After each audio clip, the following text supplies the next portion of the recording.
I pulled into the Kroger parking lot on Morse Road at 7:30 in the morning because Margaret Tibbs, my next-door neighbor from before I moved to the townhouse, had called me the night before and said she thought she saw my son's truck parked in the far corner of the lot. She said she'd driven past twice, and the second time, she saw a little head pop up in the back window. I didn't sleep after that call. I just lay there staring at the ceiling until it was light enough to leave. I almost missed it. The truck was backed into a spot between a recycling bin and a concrete divider, half hidden under a broken light post. Nathan's old gray F-150, the one I helped him buy 11 years ago when he got his first real job. There was a blanket taped over the back passenger window from the inside. I parked 3 spots away and sat for a moment. Then I got out and walked over and knocked on the driver's side window. Nothing for a few seconds. Then the blanket on the back window shifted and a small face appeared. My granddaughter Emma, 7 years old, with her mother's dark hair and her father's eyes, blinking at me like she wasn't sure I was real. Then another face right beside her, Lily. Same eyes, same confused expression. The driver's door opened and my son climbed out. I hadn't seen Nathan in 6 weeks. He'd lost at least 20 pounds. There were circles under his eyes, so dark they looked bruised. He was wearing the same Carhartt jacket I'd given him for Christmas 3 years ago, and it hung off him like it belonged to someone bigger. He looked at me and said, "Dad." That was it. Just Dad. And then he put his face in his hands. I stood there in a Kroger parking lot in Columbus, Ohio, on a Tuesday morning in February, watching my 37-year-old son cry in a way I hadn't seen since he was 9 years old and broke his collarbone falling out of the oak tree in our backyard. I put my hand on the back of his neck, the same way I did then. "How long?" I said. He wiped his face on his sleeve. 19 days. I opened the back door and helped Emma and Lily climb out. They were still in their pajamas. Emma was wearing one sock. They pressed themselves against my legs, and I held onto them, and looked at my son over their heads, and I thought, whoever did this to my family is going to understand what a serious mistake they made. I took them to the IHOP on Carl Road and ordered everything on the kids' menu. Emma and Lily ate like they hadn't had a hot meal in days, which it turned out they hadn't, not a real one. Nathan drank 3 cups of coffee and stared at the table, and I let him alone for a few minutes because I could see he was building up to something. Then he told me everything. He and Diane had been married 9 years. I had never loved that woman the way a man is supposed to love his daughter-in-law, and I want to be honest about that, because I think it matters to understand what happened. Diane Mercer came from a family that believed it had a certain standing in this city. Her father, Gary Mercer, had spent 30 years building a real estate business in the northern suburbs, and he treated that business like it was a dynasty. He was the kind of man who remembered every favor he'd ever done for anyone and kept a running tally in his head. Her brother Todd was a mortgage broker who dressed like he was auditioning for a television show about mortgage brokers. They were a family that moved through the world with the absolute confidence of people who had never been seriously inconvenienced. When Nathan married Diane, I gave them my blessing because he loved her and I trusted his judgment. He was a structural engineer, smart and steady, not the kind of man who made reckless decisions. He had built a good life. They bought a 4-bedroom house in Westerville. They had the twins. He got promoted to project lead at his firm. From the outside, it looked exactly like what it was supposed to look like. What I didn't know, what Nathan only began to understand about 2 years before everything collapsed, was that Diane had been quietly miserable for most of their marriage and had chosen to deal with that misery not by talking to Nathan about it, but by talking to her father about it. Gary Mercer had decided somewhere along the line that his daughter had married beneath herself. Nathan was a good engineer, but he wasn't the kind of man Gary had imagined for her. He wasn't networked. He wasn't in the right rooms. He couldn't do anything for the family in the way Gary understood that word. What Nathan only found out after it was too late was that Diane had started seeing someone else. His name was Preston Hale, and he was a commercial real estate developer, which meant he was exactly the kind of person Gary Mercer wanted his daughter with. The affair had been going on for at least 14 months before Diane made her move. The move was precise. That was the thing that took my breath away when Nathan described it. It wasn't a woman who had fallen out of love. and wanted out of a marriage. It was a campaign. It started 8 months before I found Nathan in that parking lot. Diane began telling people, carefully and selectively, that she was worried about Nathan, that he had a problem, that he had been gambling. She said it to her mother, to her friends, to her colleagues at the school where she worked as an administrator. She built a story, brick by brick, that Nathan Calloway was a man who had been secretly losing money for years, who had emptied savings accounts to cover his debts, who had become volatile when she confronted him. None of it was true. Not a word of it. But Gary Mercer had a friend who was a family court attorney, and that attorney helped Diane file for an emergency protective order on a Thursday afternoon in September, citing fear of physical harm. Nathan came home from work that evening and found a sheriff's deputy in his driveway and a piece of paper telling him he had 2 hours to take what he could carry and leave his house. His house, the house he had made the down payment on with money he saved for 6 years. He was not allowed to return. He was not allowed to contact Diane except through attorneys. A temporary custody order was filed the same week, granting Diane primary custody of Emma and Lily. Nathan was given supervised visitation, 2 sessions per week, 2 hours each, at a family services center on Sunders Road. He went to those visits every single time. He was never late. He brought art supplies for the girls because Emma had started drawing horses that year, and Lily was obsessed with making bracelets. He sat in a supervised room with his daughters and colored horses and made bracelets, and did not once say anything to them about their mother or what was happening. Diane showed up with the girls for 4 weeks. Then she started canceling. A stomach bug, a school conflict. Emma had a cold. Nathan would drive to the family services center and wait in the parking lot for 20 minutes before the coordinator came out to tell him the visit was canceled. This happened 6 times in 8 weeks. He called his attorney each time. His attorney filed motions. The family court system moved at the speed of erosion. Meanwhile, Nathan had been staying in a friend's spare room, then a motel on Bethel Road when the friend's wife ran out of patience. Then the motel money ran out. The joint accounts had been frozen pending the divorce proceedings, and the account Diane claimed in her filing that Nathan had drained was in fact an account he knew nothing about, a separate account she had opened 18 months earlier, and moved money into steadily 23 transfers over 15 months, totaling $61,000. His attorney had found this in discovery, but the process of proving it, of connecting it to fraud rather than routine financial planning, was slow and expensive, and Nathan was running out of money to pay for slow and expensive. Then came the night in late January when Diane's mother called him. Her name was Barbara, and I want to say something about Barbara Mercer because I think she is the most complicated figure in this whole story. She was not a cruel woman. She had always been polite to me, genuinely warm to Nathan in the early years, and I believe she loved Emma and Lily in the uncomplicated way that grandmothers love grandchildren. But she was a woman who had spent 60 years deferring to Gary Mercer, and that kind of long practice makes cowardice feel like loyalty. Barbara called Nathan at 10:30 on a Friday night. She was crying. She said Diane had left that afternoon with Preston and wouldn't be back until Sunday. She said she had the girls, but that her back had gone out and she could barely get off the couch, and she was scared.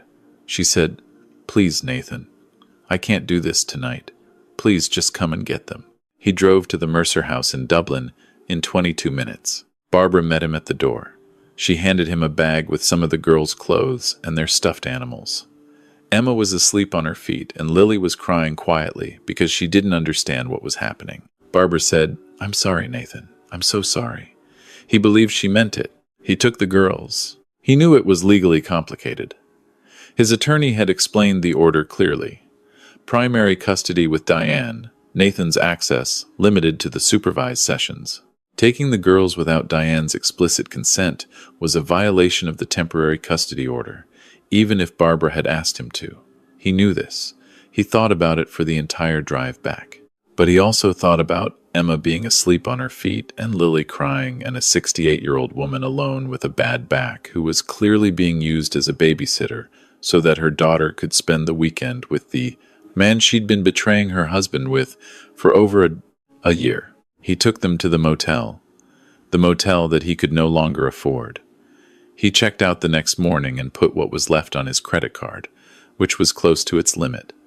He thought about calling me. He said he thought about it every day for 19 days, and every time he talked himself out of it because he was ashamed, which broke my heart to hear him say, because he had nothing in the world to be ashamed of. He drove to a Kroger parking lot on Morse Road because it was well lit and open 24 hours, and there was a bathroom inside. He bought food from the hot deli counter, and they ate in the truck.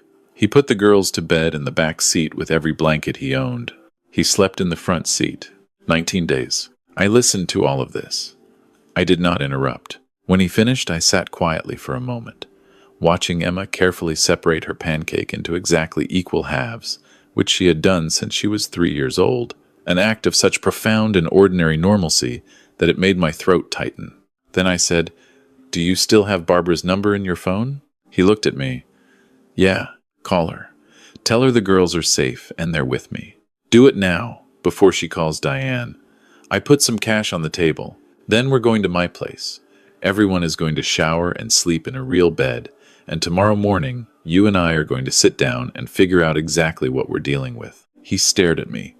"Dad, I violated the custody order. If Diane reports it, Diane left her children with an elderly woman who could barely stand up, so she could go away for the weekend with her boyfriend. That is also a fact, and facts have a way of mattering." I stood up. "Call Barbara." He called Barbara. She answered on the second ring. She started crying again, almost immediately. She said she hadn't told Diane. She said she'd been terrified. Nathan said, "Barbara, did you ask me to come get them?" There was a pause. She said yes. He said, "I need you to remember that you asked me." She said, "I know what I did. I know.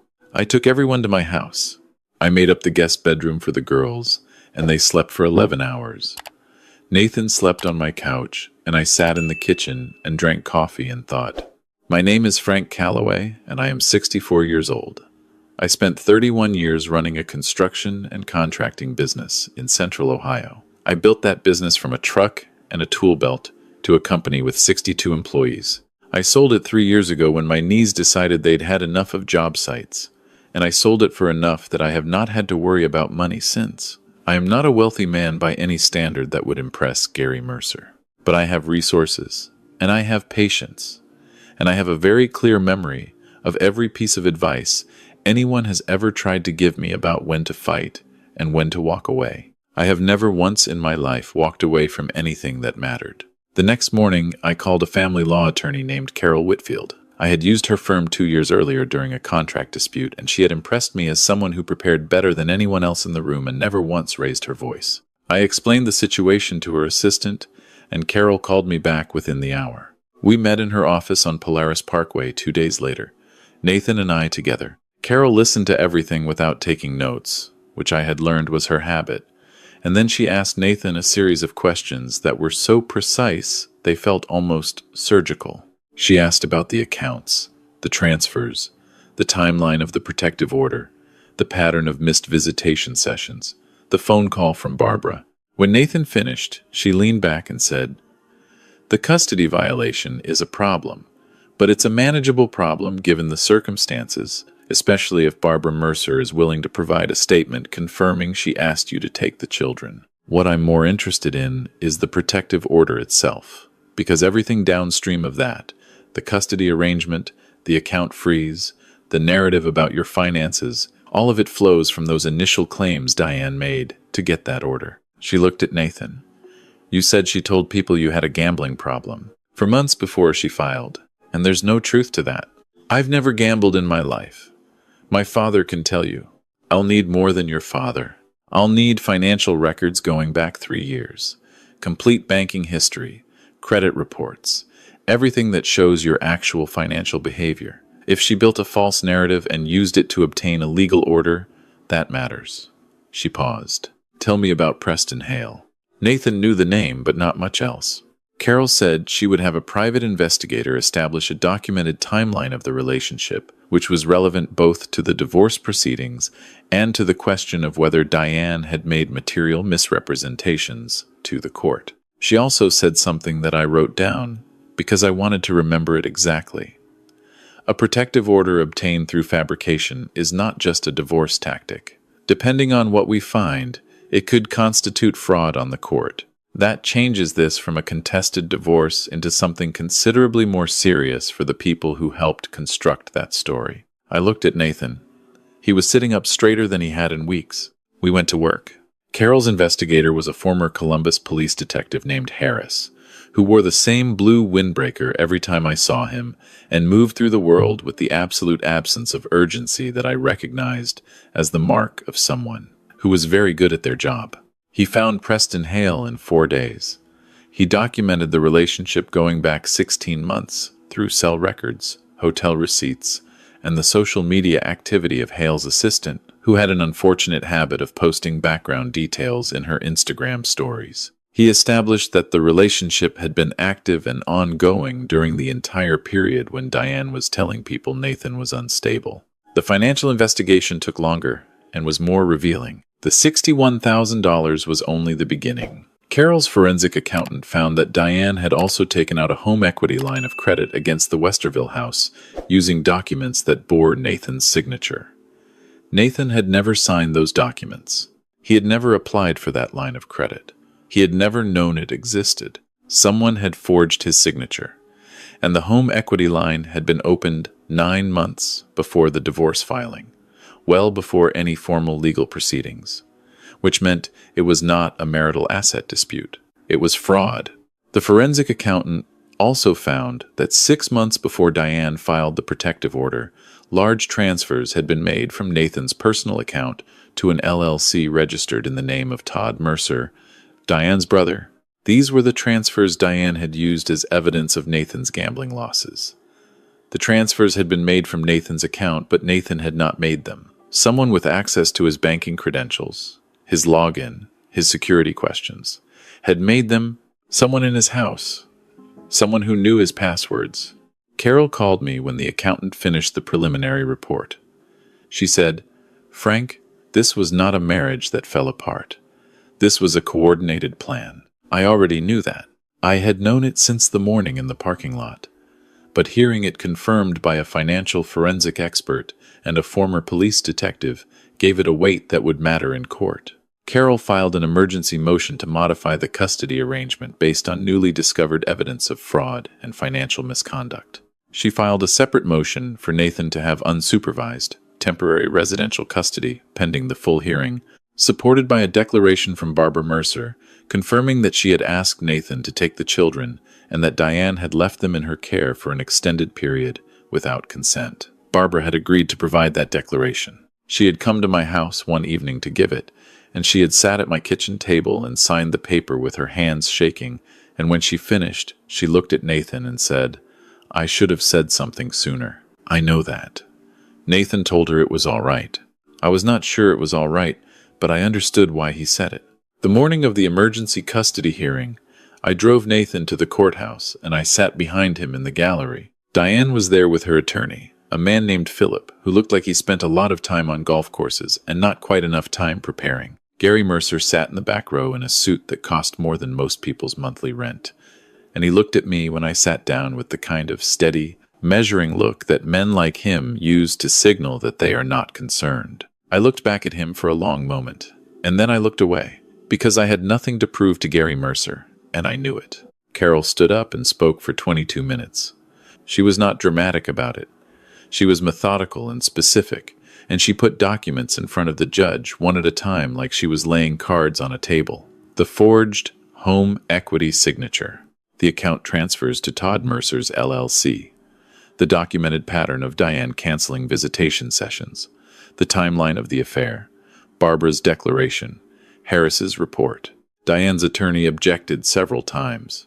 The judge overruled him each time with a brevity that did not suggest she was impressed by the objections. At the end of the hearing, the judge granted Nathan temporary residential custody of Emma and Lily, pending a full evidentiary hearing scheduled for 6 weeks out. She also issued a preservation order on all financial records associated with both parties and referred the forged signature documents to the county prosecutor's office. That last part was not something I had expected, and I watched Gary Mercer's face in that moment, and I saw something move across it that had not been there before. I rented a 3-bedroom house in Worthington 2 days later, furnished. It had a yard with a big maple tree, and Emma said it looked like a good climbing tree, which it was, because I tested it myself.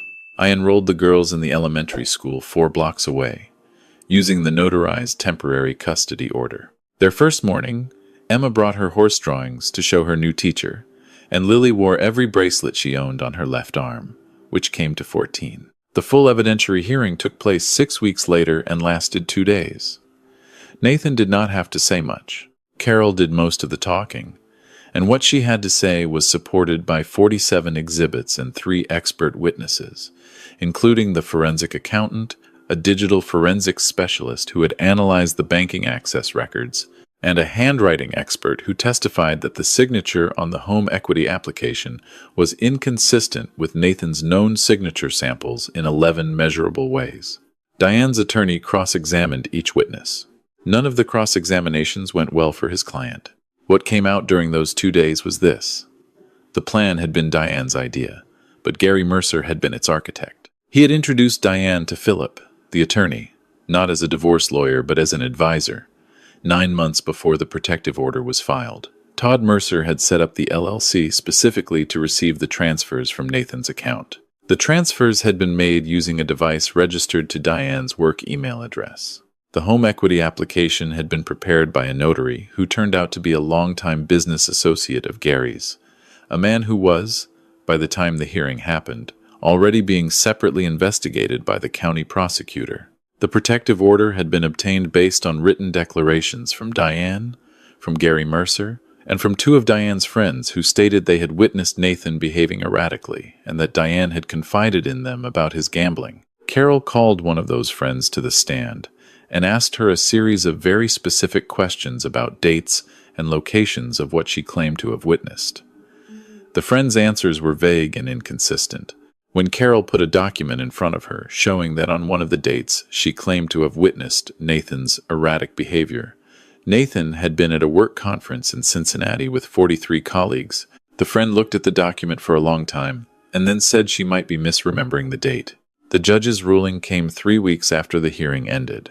Diane was denied primary custody. Nathan was granted primary residential custody of Emma and Lily. Diane was given supervised visitation, 2 sessions per week, 2 hours each, at the same family services center on Saunders Road, where Nathan had sat waiting in the parking lot 6 times while his visits were canceled. I don't know whether the judge chose that location deliberately. I choose to believe she did. The civil judgment ordered Diane to repay $61,000 in transferred funds, plus the outstanding balance on the fraudulently obtained home equity line, which, with interest, had reached nearly $40,000. The judgment also awarded Nathan attorney's fees, which Carol had structured in a way I did not fully understand, but which resulted in a number that made Philip, Diane's attorney, visibly wince when the judge read it aloud. The criminal referrals were handled separately. I am not going to pretend that process was swift or satisfying in the way that stories are supposed to be satisfying. The law moves slowly, and plea agreements are made for reasons that have nothing to do with what any of the injured parties think is just. What I will say is that Gary Mercer's notary associate pled guilty to document fraud and was disbarred. Todd Mercer entered a plea agreement on charges related to receiving fraudulently transferred funds and was required to repay the full amount plus penalties. Gary Mercer himself was investigated for his role in advising and facilitating the scheme. That process was ongoing as of the last time I spoke to Carol about it, and I have learned to hold those outcomes loosely because the legal system does not exist to make me feel that the scales have been balanced to my exact satisfaction. What I do have is this. I have a house in Worthington with a maple tree in the yard. I eat dinner there 3 nights a week. Nathan has built the girls a small raised bed garden in the backyard, and Emma is growing sunflowers and Lily is growing strawberries, and neither of them is growing what they planted. But that is the nature of gardens and of children. Nathan has gone back to full-time work. He looks like himself again. He looks better than himself, actually. Like a man who went through something terrible and came out the other side with a clearer understanding of what matters. Emma asked me once, about 4 months after all of this, whether I had been scared when I found them in the parking lot. I thought about it honestly. For about 30 seconds, I said. Then I was just mad. She thought about this with the seriousness that 7-year-olds bring to everything. Mad at Mom? Mad at the situation, I said, which was as close to honest as I could be with a 7-year-old. She nodded like that made sense to her. Then she asked if I wanted to see how tall her sunflowers were. I did. I always do. I want to say something to any man or woman reading this who has been where my son was. I know there are more of you than any of us talks about, men especially, who have been taught since boyhood that asking for help is the same as admitting defeat, who will sit in a parking lot for 19 days rather than pick up the phone. I understand that impulse. I had it myself at points in my life. What I want to tell you is that the shame you feel in that moment is not about you. It is about what was done to you. There is a difference, and it matters. My son thought he had failed. He had not failed. He had been deliberately and systematically dismantled by people who had spent months preparing to do exactly that, and he had still gotten up every single time and shown up to supervise visits with art supplies, and sat in that room for 2 hours making bracelets with his daughters. That is not failure. That is the opposite of failure. What I know is that I am 64 years old, and I have had to learn a few things the hard way. And one of them is this: the people who love you cannot help you if you do not let them know you need it. That is not weakness. That is the whole point of family. I found my son in a parking lot in February. I brought him home. We fixed it together. That is the whole story.